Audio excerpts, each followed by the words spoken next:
Good to meet you. Great pleasure to see you again. Good to see you again. 很高兴再次见到你。Me too. And we're going to have a very successful meeting, I have no doubt. 我肯定我们今天会有非常成功的会议。But he's a very tough negotiator. That's not good. 但是他是很强硬的谈判者哦，这不好。We know each other well. Them it had to do with others. They seem to all be nuclear testing. We have more nuclear weapons than anybody. We don't do testing, and we've halted it many years ago. But with others doing testing, I think it's appropriate that we do also. Any details around the testing, sir? Like where, when? It'll be announced. You know, we have test sites. It'll be announced. From F.E. Warren and Vandenberg Air Force bases conducted an operational test launch on August 2nd of an unarmed Minuteman III missile. Today's test launch used an intercontinental ballistic missile pulled randomly from a silo on F.E. Warren Air Force Base. The missile was transported and reassembled at Vandenberg and launched by members of the 90th Missile Wing, the 576th Flight Test Squadron, and the 30th Space Wing. The ICB. The last U.S. nuclear test was in 1992. This was largely driven by public outcry, the environmental impacts, the humanitarian consequences associated with nuclear testing, but also there was a growing international movement to do away with nuclear testing. China conducted their last nuclear test in 1996. Russia conducted their last test in 1990.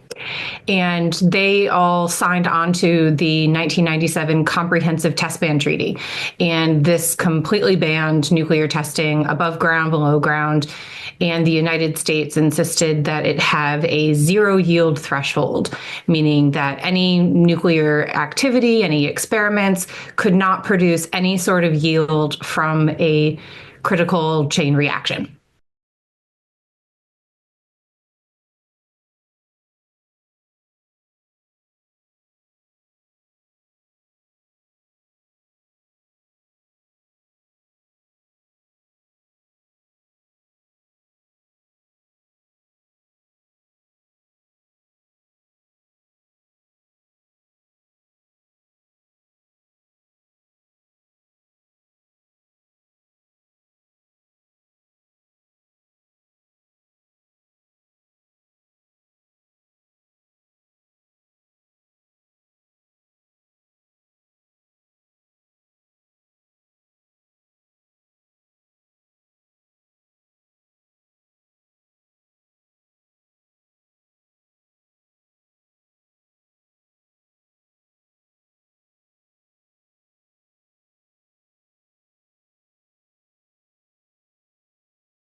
We start sliding around. And as maintenance goes, like me being the caveman, I'm primarily out here working on this half.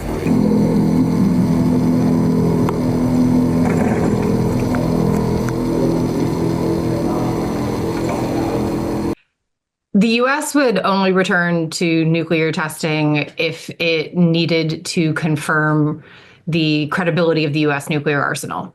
So the U.S. nuclear arsenal regularly goes through a strategic stockpile management assessment program. And what that really means is really smart scientists at the national labs are using supercomputers, lasers, and other really advanced technology to make sure that the nuclear arsenal is fit for purpose and that it will do what it's supposed to do. They can do this without any explosive testing.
There's also a political aspect to this, right?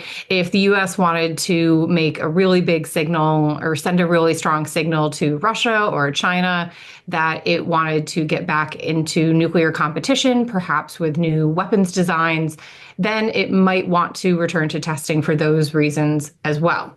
However, I think it's really important to point out that when President Trump recently said that he wanted the US to immediately return to nuclear testing, it's possible that he meant the type of testing I've been talking about, which is testing of warheads, testing from the nuclear stockpile.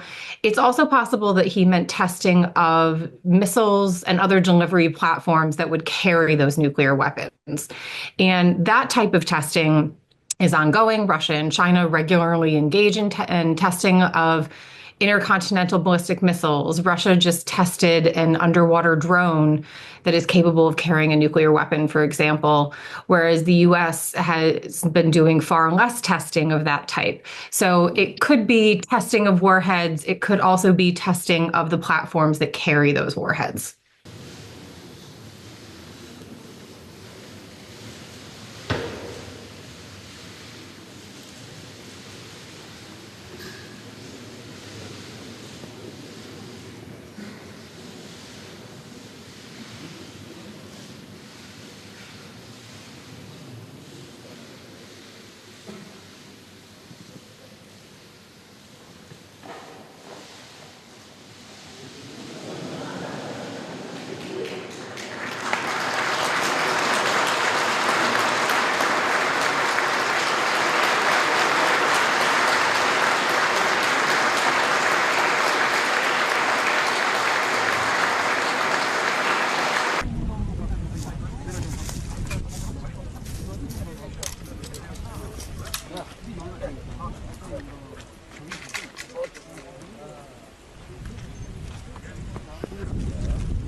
전투적 성능과 신뢰성이 철저히 검증되고 실주해 나가야 한다고 말씀하셨습니다. So there isn't a technical reason for the US to return to testing just in response to North Korea, but it is worth noting that both Russia and China have been testing nuclear delivery platforms over the past year. A year ago, China tested an intercontinental ballistic missile over the Pacific, and just in the past month, the Russians have tested a new nuclear-powered, nuclear-capable cruise missile that has incredibly long ranges, and they've also tested an underwater drone that could potentially carry nuclear weapons, according to Putin.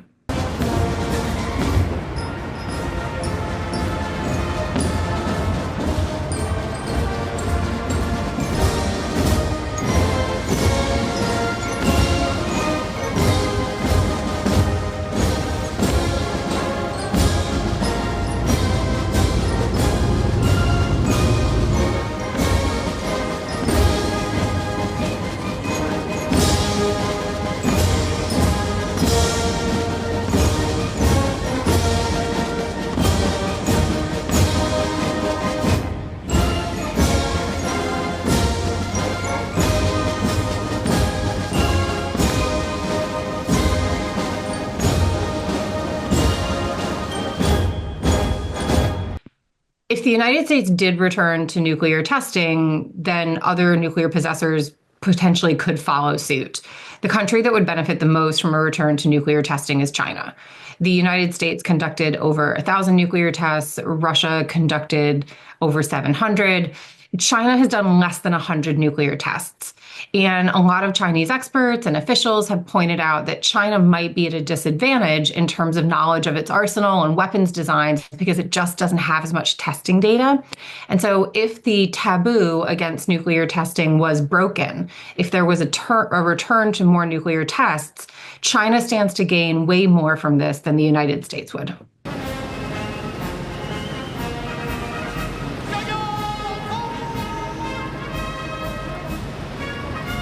远程压制，精确打击，远程火炮方队震撼而来。受阅的2型191远程厢式火箭炮，集战役打击、战术支援于一体，拓展陆战能力新边界。海天盾牌，御敌铠甲，舰载防空武器方队开过来了。